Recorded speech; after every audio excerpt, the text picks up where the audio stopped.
Hey guys, so there has been some recent events that's reminded me of a very pivotal message that a girlfriend taught me once, and I'm coming back to it today. I want to share it with you. Maybe it'll be helpful. But I remember me and her having conversation, and I was just overwhelmed with the enormity of need in the world, the enormity of the problems, and the enormity of a lack of solutions.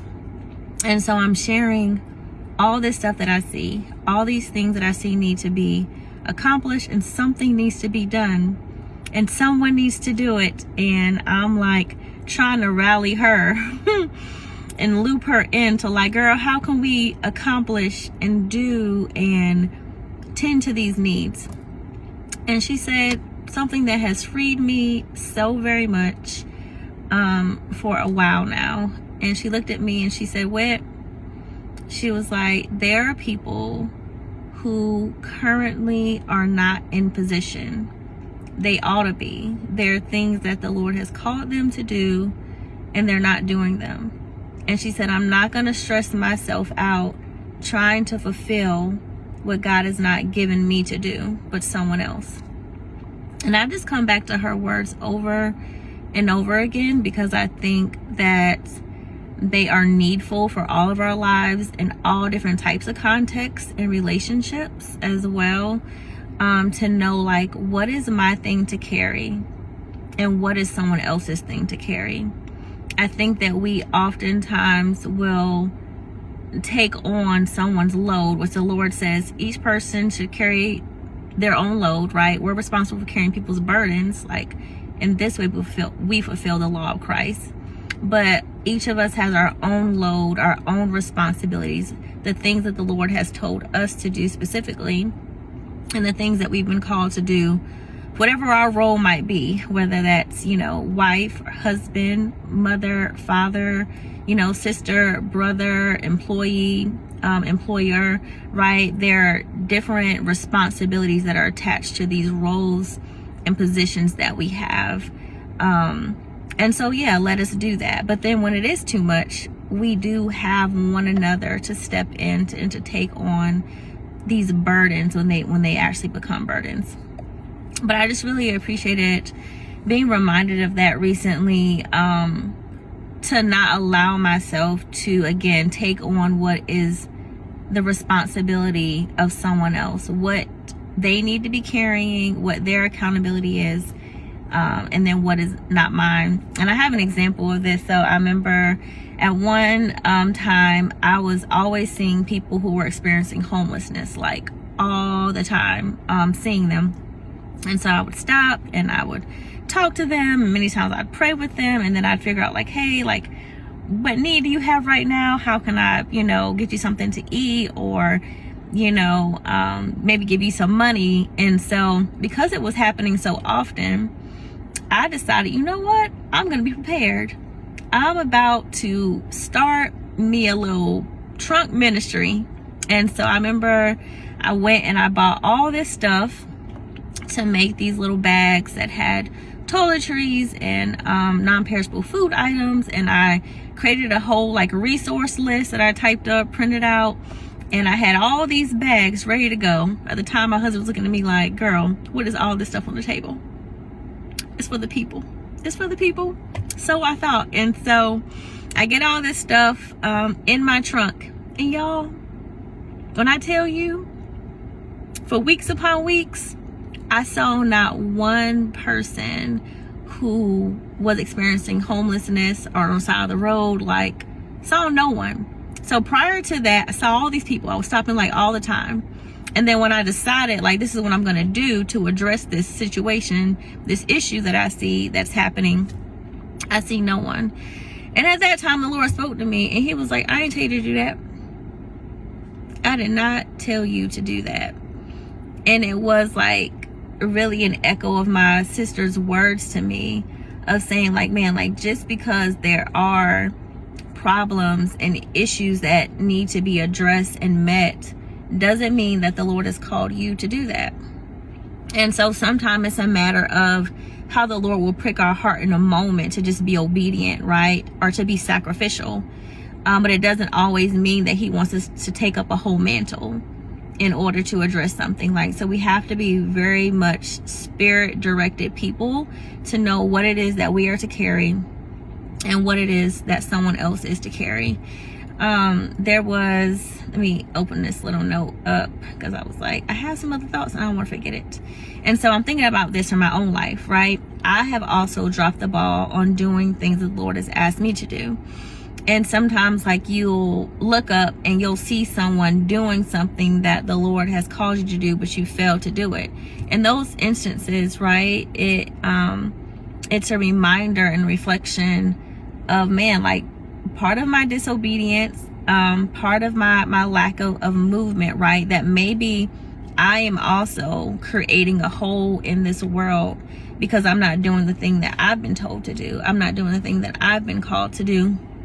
And recently, I attended one of my girlfriend's like book signings, and I know she recently like launched a podcast and all that. And these are all things the Lord has spoken to me about.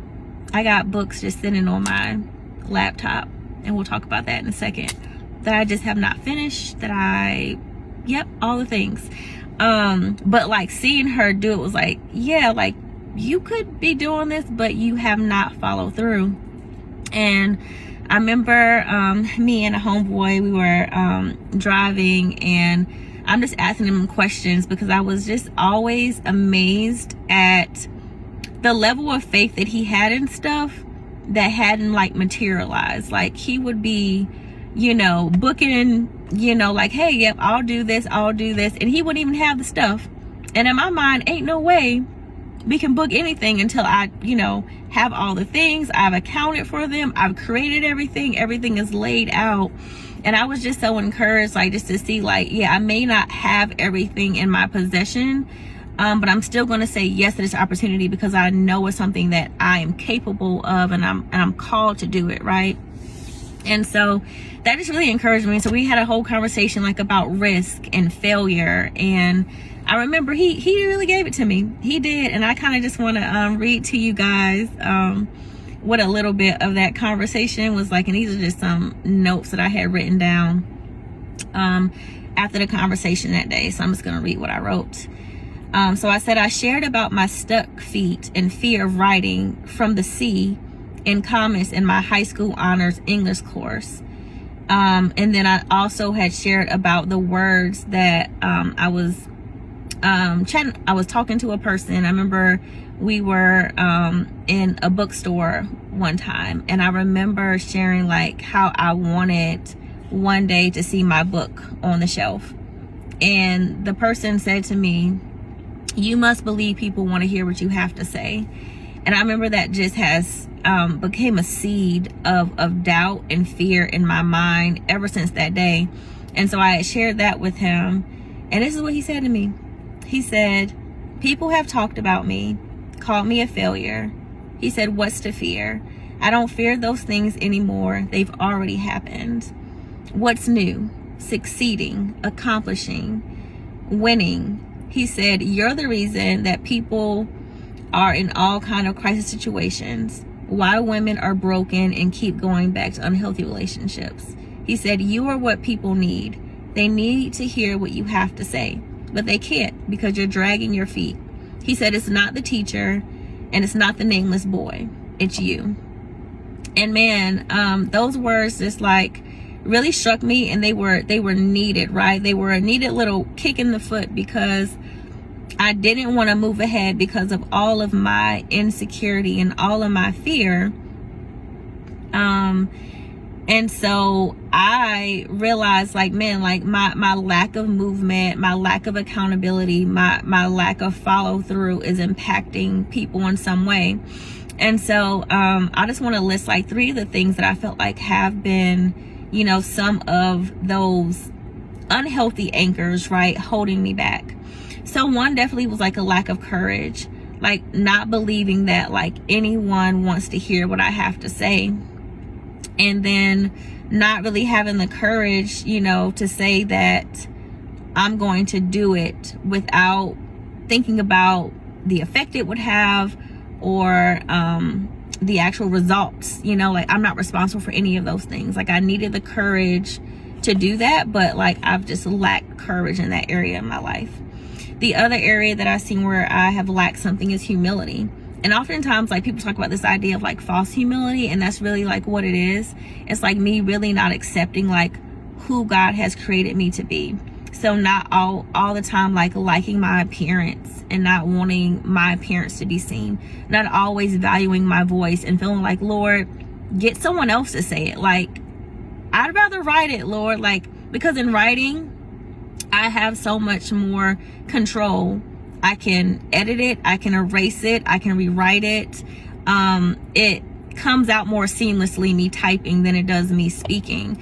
And so I have like not valued how the Lord has made me, my image, my voice, and feeling like it's not sufficient, it's not enough. And so it really is a false sense of humility, because I'm not having enough honor for what the Lord has created. And then really just a lack of follow through. And so like just avoiding like what's needful maybe in my schedule, because it's going to require sacrifice, right?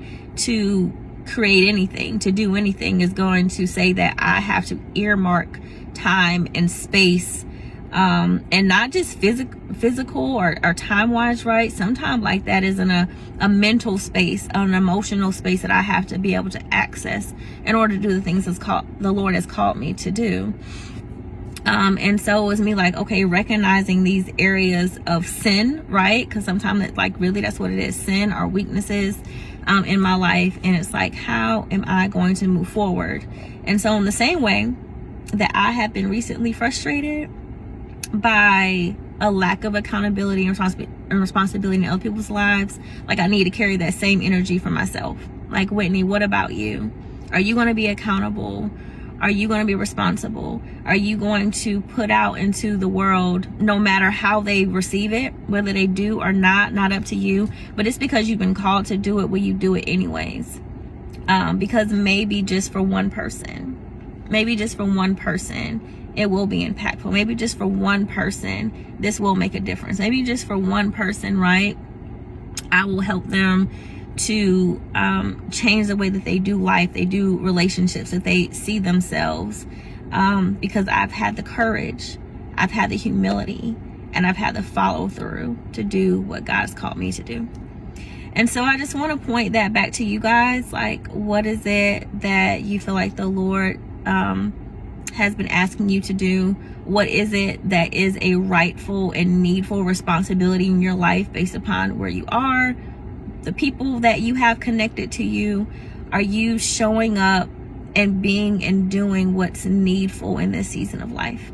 And if you're not, we can join hands together in prayer that the Lord will help us, that He will help us to move our stuck little feet.